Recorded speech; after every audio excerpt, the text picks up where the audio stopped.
خاتون کے انکشافات بہت سوں کے لیے حیرانی کا باعث تھے۔ ٹی وی پروگرام میں میزبانی کے علاوہ ایک نہیں کئی مشہور ڈرامہ سیریلز میں وہ کام کر چکی تھی۔ اس کے علاوہ بڑی اسکرین پر کام کرنے کا موقع بھی اسے ملا تھا۔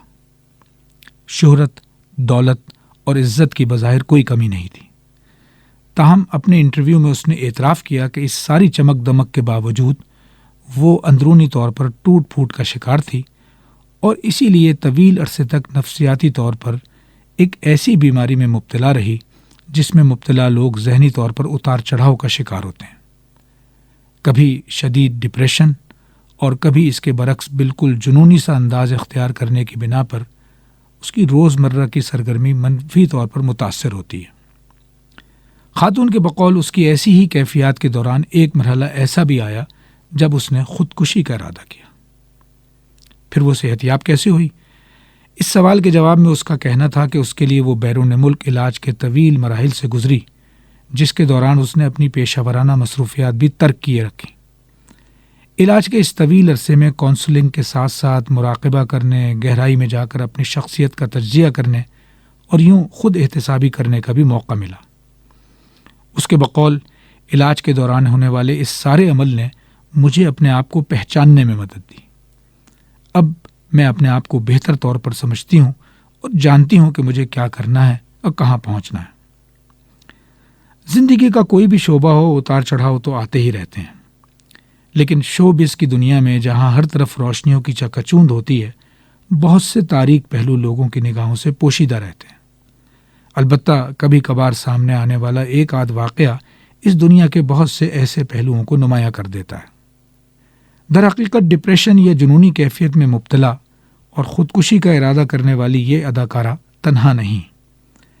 ایسے کئی واقعات وقتاً فوقتاً ذرائع ابلاغ کی زینت بن چکے ہیں، جہاں ذہنی دباؤ سے تنگ آ کر شوبز سے تعلق رکھنے والے نمایاں اور کامیاب ترین افراد نے خودکشی کی ہو یا اس کا ارادہ کیا ہو۔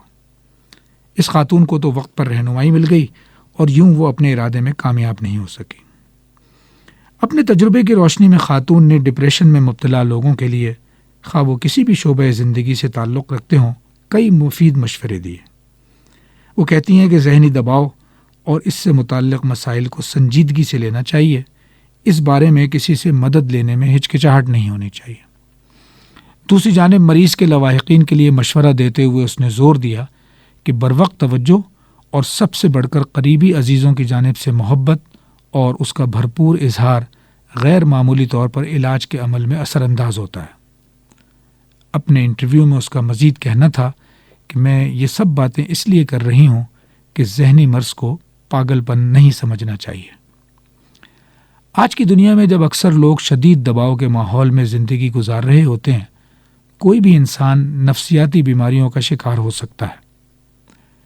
اپنے تجربات کی روشنی میں والدین کو مشورہ دیتے ہوئے خاتون کا کہنا تھا کہ بچوں سے ہر صورت میں اعلیٰ ترین کارکردگی، بہترین طرز عمل کی خواہش درست نہیں ہے۔ والدین کو چاہیے کہ بچوں کو ایمانداری اور سچائی کی تربیت دینے کے ساتھ ان کی یہ تربیت بھی کریں کہ وہ اپنے آپ کو جیسے بھی وہ ہیں قبول کرنا سیکھیں۔ غور کیا جائے تو خاتون کے تمام ہی مشورے قیمتی ہیں، تاہم ان مشوروں میں تمام تر انحصار مادی اور جسمانی پہلوؤں پر ہے۔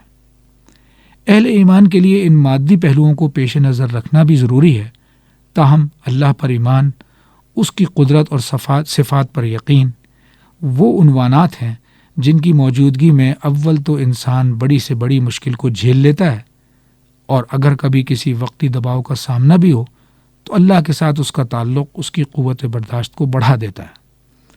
حضرت علی رضی اللہ تعالی عنہ کے قول کا مفہوم ہے کہ جب میں چاہتا ہوں اللہ سے کلام کروں تو میں نماز ادا کرتا ہوں، اور جب میری خواہش ہو کہ اللہ مجھ سے کلام کرے تو میں قرآن مجید سے رجوع کرتا ہوں۔ This program is the sole property of Pakistan Broadcasting Corporation, Islamabad. Piracy in this regard is illegal.